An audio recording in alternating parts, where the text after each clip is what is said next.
Let me go on and get started with this story.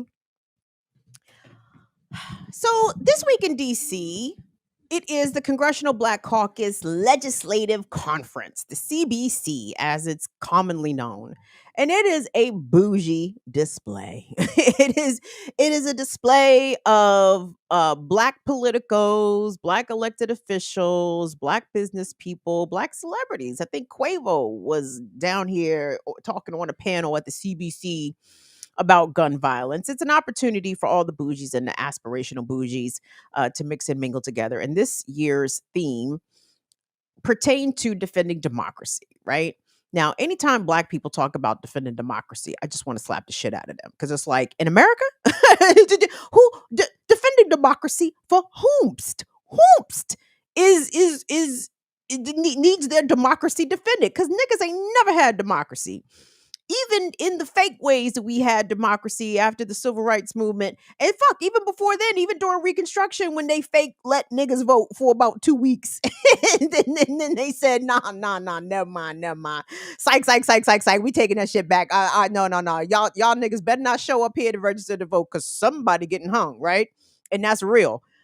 So black people ain't never had democracy in America. So it's always comical and simultaneously frustrating to me when I hear black people talking about the erosion of democracy and look at democracy going away. Nigga, your black ass ain't never had democracy, not in the ways the whites have had it and enjoyed it. So let us stop with all the farcical nonsense.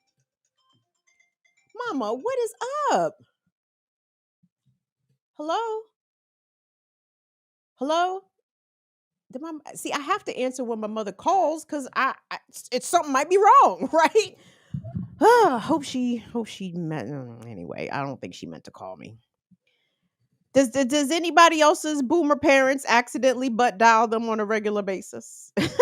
Raise your hand. Raise your hand. So anyway, so when niggas talk about democracy, I always have to laugh and get mad at the same time because I'm like, nigga, please, y'all, your black ass ain't never had democracy. And this recent story coming out of Baton Rouge, Louisiana, was just another proof positive example that not only do black people not enjoy democracy in America, never have, never will, but it's another example of A, cops ain't shit, B, black cops absolutely ain't shit, and C, black people really have to go through extraordinary means in order to get some sort of modicum or justice under this quote democratic system. Will, if you could please pop up the NBC News article for me. So this week in Baton Rouge, um, a 47-year-old black woman by the name of Turnell Brown filed a lawsuit.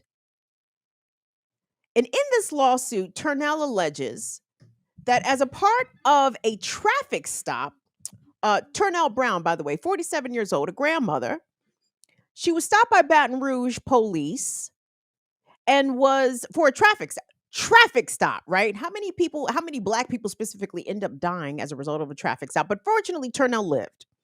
And let me give content warning and trigger warning for police brutality and police violence. But fortunately, in this specific instance, no one lost their life. Ms. Brown, no relation to my knowledge, was pulled over by Baton Rouge police. And when her vehicle was searched, they found legal prescription bottles, right?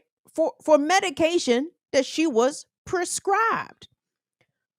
So, what the Baton Rouge police officers did, they took her into custody behind this traffic stop, and they took her to an unmarked warehouse where Baton Rouge police routinely take, quote, suspects, detainees, people who are not necessarily under arrest. Some are, but some are not. And it's being described as a black site. As you see the headline here from NBCnews.com, Baton Rouge, Louisiana woman says that she was sexually humiliated by police in a torture warehouse. Per her attorney calls it a torture warehouse. We're going to see a package here in a moment.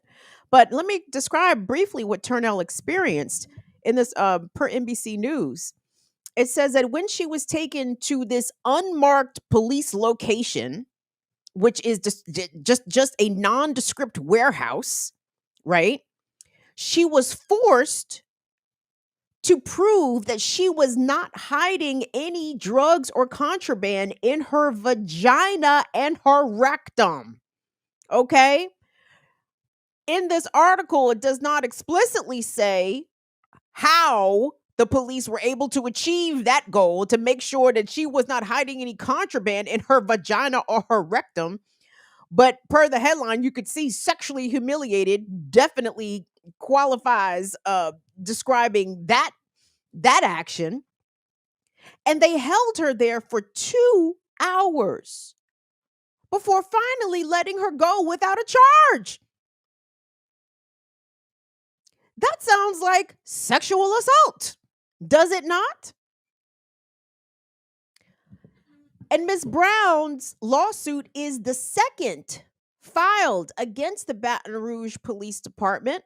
And in Ms. Brown's lawsuit, she names not only the city of Baton Rouge, the parish, she also names several officers who were involved in her sexual humiliation over her possessing legal prescription drugs being the operative word there. I'm sorry, democracy? What democracy we defending when motherfuckers get their vagina and rectum searched for some shit they are legally allowed to possess?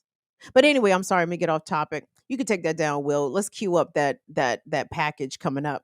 So Miss Brown's lawsuit is actually the second filed against the Baton Rouge police for taking people to this torture warehouse, this black site, this location that is not the police precinct, where people are taken, questioned, I can only assume beaten, subjected to degrading strip searches like Turnell Brown had to endure.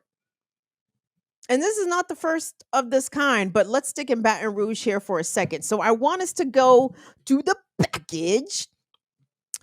This is the package. Hold on, let me pull up what is the news agency, because this was their version of an I-team investigation. And this is from WAFB TV. And we're going to hear from a very, I hate to objectify the brother, but he is good looking. This attorney that we're going to hear from alleges that his client, Jeremy Lee, was also taken to this torture warehouse operated by the Baton Rouge Police Department. So let's take a look at the package, if we could, Will. It's January 9th, early this year, and Baton Rouge police officers show up to a home on Cadillac Street looking for drugs and guns. Come here, bro. Hey, come here, bro. At some point, officers, including Troy Lawrence Jr., search a man, Jeremy Lee, who ends up on the ground. That's when Lawrence threatens to beat him if he keeps struggling. Hey, I'm about to back the limit.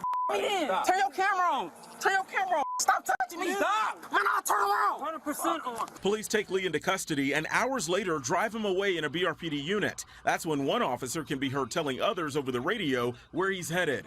Pay close attention to where he says he's going. 10-4, route to the Brave Cave. That's the Brave Cave, a place we had never heard of until now. The next time we see Lee, he's being questioned inside the Brave Cave, a place that looks much like a warehouse. First of all, state your name, first and last name. Jeremy Lee. Okay. Body cam footage picks back up inside the Brave Cave where you can see Lee is grabbing his stomach. His attorney, Ryan Thompson, says you can even see a knot on Lee's forehead. He claims his client was beaten here while the cameras were off. The attorney says he gave us all the video he received after his subpoena to police. None of the video, though, shows an actual beating, and it's unclear whether any such video exists. Thompson calls it troubling. In our view, it almost seems like they take people to what we consider a black site, an area where there's not many cameras, where people don't really know about it, and they can essentially hold you there until they decide what they want to do with you. And so you believe that the sole purpose of taking your client to this room, to this site, this location, was to torture him? I believe that he was taken to this room because there were no cameras in this room, and it was to actually beat my client. I believe that's what it was for. Earlier today, we asked a BRPD spokesman about this secretive place called the Brave Cave. At first, he said he had never heard of the place and would look into it. Within the hour, he called back telling us there are cameras in that facility, and it's typically used by narcotics and street crimes officers for certain interrogations. Attorney Thompson says his client and others detained that night were all brought here. He says as soon as his client was taken inside the Brave Cave, Officer Troy Lawrence Jr. attacked him. Witnesses that were outside of this garage, they could hear him screaming, and other officers who were there were saying, "You're up next, do you want some too?" After Lee is questioned, he's taken to Parish Prison. The only problem, his injuries are so bad, the attorney tells me staff at the prison refuse to take him until he goes to the hospital to be treated. That's where, according to this medical record, he was found to have a fractured rib, chest pain, and abrasions to the head. Here is the only police report the attorney claims was written that night, a report prepared by Officer Troy Lawrence Jr. Thompson calls the report bogus, saying it paints a much different picture than what he believes really happened. It's not very detailed at all. It's like, was anyone injured? No. Well, we know that not to be true because Jeremy Lee, my client, was taken to the hospital for injuries. So how can you say that there were no injuries, there was no need for any medical care when he was taken to the hospital? This attorney says someone from BRPD needs to answer for what really happened inside the Brave Cave. Have you all been able to ask police at all about this site, this warehouse where your client was taken? They did say it is a substation, but there hasn't been any comments about this alleged black room, this site, this room, this garage where there are no cameras at. We did file an internal affairs complaint. They did reach back out to us and told us that they were aware of the complaint and that they will follow with us. I haven't heard anything since then. By the way, that complaint was filed in January. Now in August, Thompson is filing this lawsuit alleging police misconduct and says he's hoping for more accountability. Above all, though, he wants Officer Troy Lawrence Jr. to be stripped of his badge, something he says should have happened long before now. It makes me want to ask the question, what makes him so special?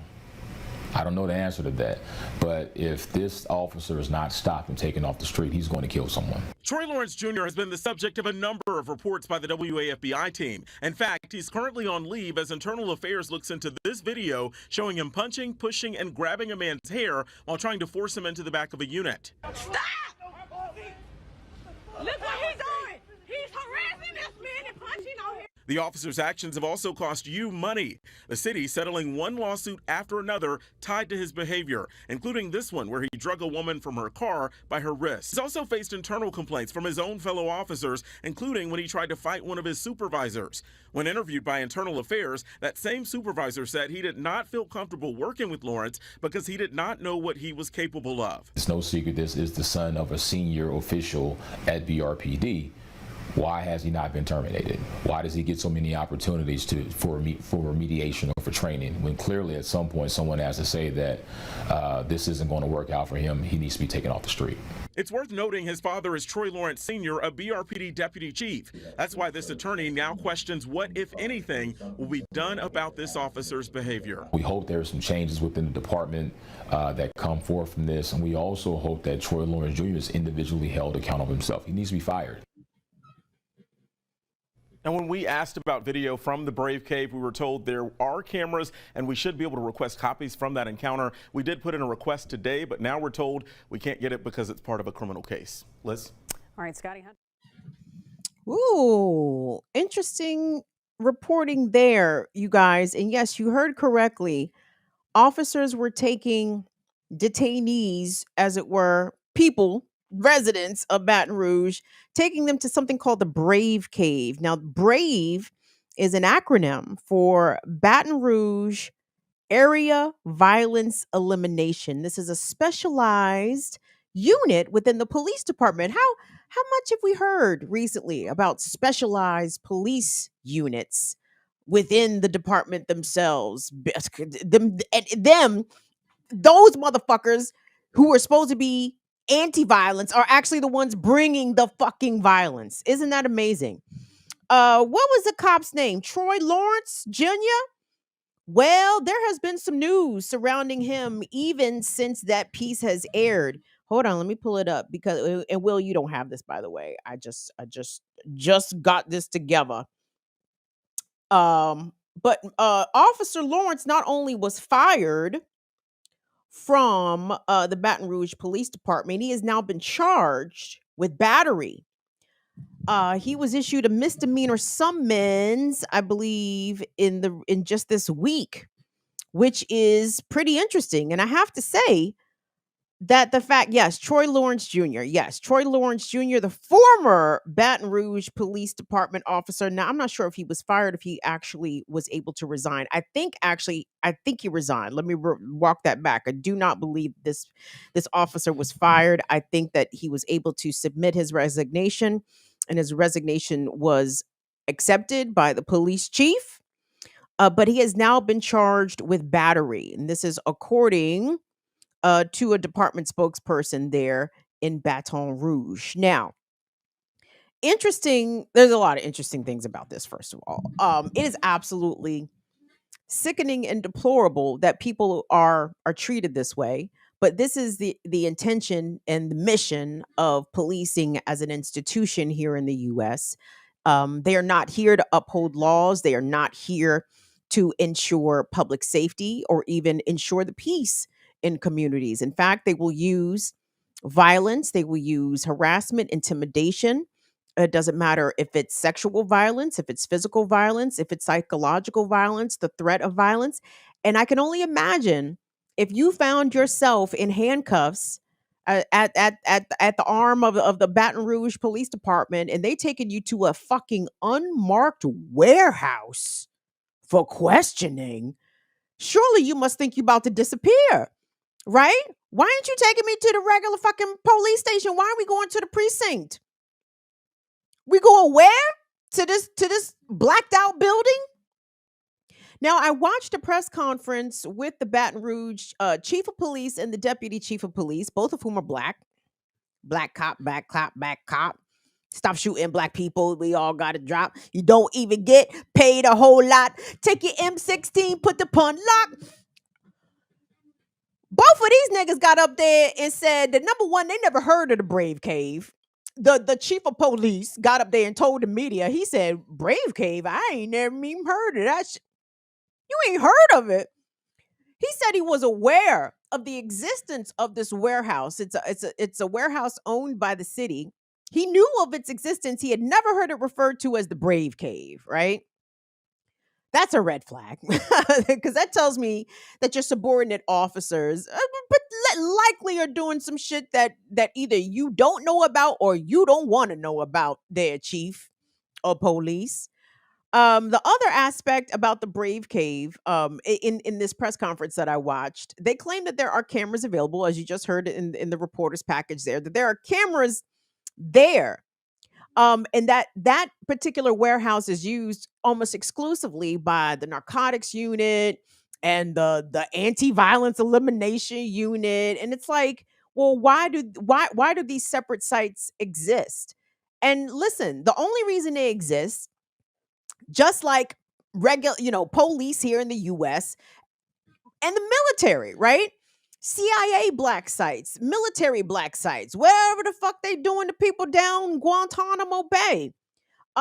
This is emblematic of how the United States, how America uses its imperialism to not only fuck with people abroad, black and brown people abroad, but in the neo-colonial way in which black people are subjected, mostly black people are subjected to separate treatment, right? Like, you can deny niggas constitutional rights. Black people don't have no goddamn constitutional rights in America.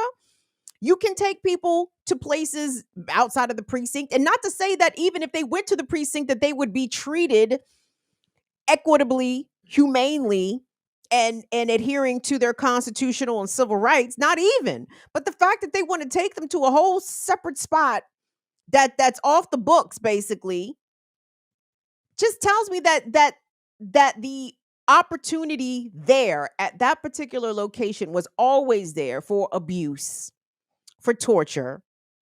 What Jeremy Lee endured, a fractured rib, a busted face.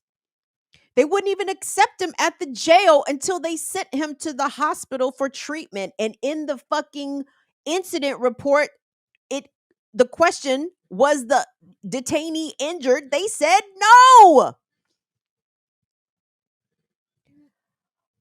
Is James in here? James, what was the name of the spot in Chicago? Hallman Square. Yes. Another black site, known black site, operated by the Chicago Police Department. I think whistleblowers or some sort of investigative journalism uncovered the existence of Hallman Square in Chicago, used by the Chicago police, where they were sexually abusing / humiliating people within their custody. They were denying people access to their attorneys. I even think they might have killed somebody up at that black side of Chicago. James, correct me if I have that mistaken.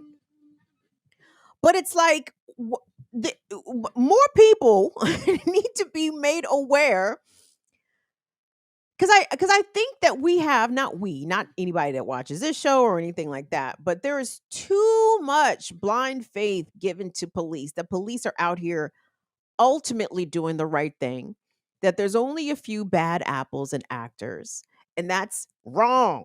That is incorrect. That is the whole point of my series ongoing called Cops Ain't Shit. Because the cops ain't shit. Even the good cops ain't shit. You know why the quote unquote good cops ain't shit? Because the good cops will stand by while the bad cops is fucking up people. Ergo, therefore, making the good cops also themselves bad fucking cops. Because a good person would intervene when they see someone being abused. And if a quote good cop, I mean, how the fuck are we defining good? By just the ones not actively throwing punches and kicks and not sexually abusing people, but the ones who stand by a witness and don't say nothing and do nothing to intervene or intercede? I don't understand how that equates to good. Like, it doesn't. Like, nigga, you bad and terrible, just like the motherfucker who's actually putting hands on people. If you just a standby, a witness to abuse, and you don't do anything, well, that renders you bad also. And the problem is that the only way that some of these incidents are even coming to light is through lawsuits, right? Like, I'm pretty sure, and I maybe I should have looked this up, and I don't know this for a fact. I'm pretty sure the Baton Rouge Police Department has probably found itself under a consent decree from the Department of Justice at some point. Yeah. If all the rest of these terrible ass police departments have been under consent decree, surely Baton Rouge has been under consent decree at some point, right? From the Department of Justice. And what does that actually really mean? Well, it doesn't really mean anything.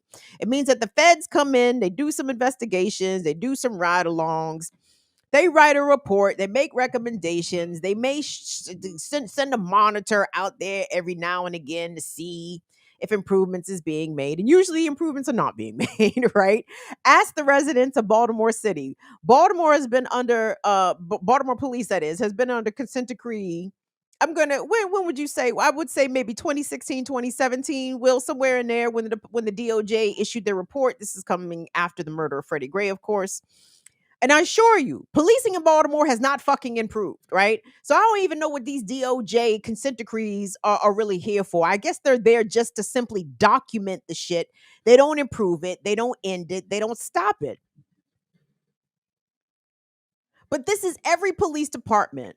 Truly, under my playlist of Cops Ain't Shit, I guess my goal is to touch a police department in every single state in the union. Because there ain't one that's doing good out here. There's not one that is actually doing, well, I guess they are doing the policing. Let me rephrase. That are not truly serving a community in keeping people safe and not themselves inflicting violence and spreading violence and even doing worse things like running drugs, like the Baltimore Gun Trace Task Force, or running drugs and guns, right? Like, most of these police departments are doing exactly that. I think I have a story in my Cops Ain't Shit playlist of the Columbus police in Ohio themselves pushing fentanyl, kilos of fentanyl, running with the cartels. Like, cops as an institution, policing as an institution needs to go away. And there are ways in which public safety can be guaranteed and other ways that do not involve funding the police to the detriment of all other public services, right? But don't expect what our job, what our mandate is, and I take this quite seriously, and I try to execute this. I mean, cops ain't shit ain't just some cute phraseology. It's a mantra. It's a mission. It's a direct, like we need, our goal is to tell our people for real. No, cops ain't shit. Yes, even your cop fucking uncle ain't shit. Your cousin that's a cop, he ain't shit. She ain't shit. Ain't shit. Because the things that they have to tacitly endorse, either actively through their actions or passively through their silence, it is harm. Ultimately, it's violence against overwhelmingly innocent people, or people who are not deserving of that, right? I mean, I'm here for violence against rapists, abusers, and sex offenders, but that's not what I end up seeing from the cops. I see them fucking up people at traffic stops. The fuck? If y'all gonna be whipping ass, can y'all whip the correct people's ass instead of making 47-year-old grandmothers open up the vaginas and the rectums because you found legal prescription pills on them? Like, what the fuck? And the senselessness, the nonsense that comes from the black bourgeoisie is that they are agreeing to all of this reformist bullshit, right? Oh, well, they just need body cameras. Oh, they just need better training. Oh, they need to be trained in de-escalation tactics. They know all this shit. The cops, that is. The cops know all this shit. They know hand-to-hand combat. They know all this fucking shit. They want to kill people. They want to tase people. They want to shoot people. They want to get out there and fuck people up. And you cannot train that away.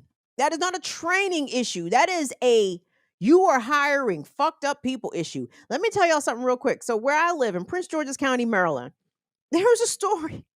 There was a story on the news. Prince George's County is going to Puerto Rico to try to recruit cops. And apparently Prince George's County has recruiting efforts underway across the country. Tennessee, Texas, Florida.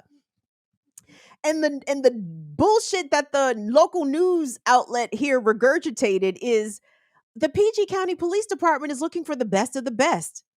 Are they? Where? In Texas? In Tennessee? I'm like, oh my God, they are down there trying to recruit some big fucking redneck ass crackers to come up here and fuck black people up. That's probably part of the recruiting pitch. Would you like to come fuck black people up? We got a job for you at the PG County Police Department. Nothing but niggas. As far as the eye can see, you could stop these niggas. You could stomp these niggas out. You want to take out all your racist aggression on black people? Come to Prince George's County. We've got a job for you. And we don't require overtime. Jesus Christ. Help me, Jesus. Help me, Jesus. Craig Bardo, you see this shit? Yo, fuck the cops, abolish the police, and please dissuade any of your bougie aspirational friends and family and colleagues that the cops truly ain't shit. And if that you are, and again, I know that we talk about race and class. That's fine. Yes, I know the police occasionally make a mistake and fuck up white people. Yes. But they are fucking up niggas with way more pleasure, right? I think they take more pleasure out of beating up black and browns than they do of whites, right? But just let your bougie black people and brown people friends know that they are just a traffic stop away from some police fuckery. So they might not want to be such big cheerleaders for the cops lest they get mistaken for doing something wrong. And the police can mistake you for doing something wrong by you simply being black and existing.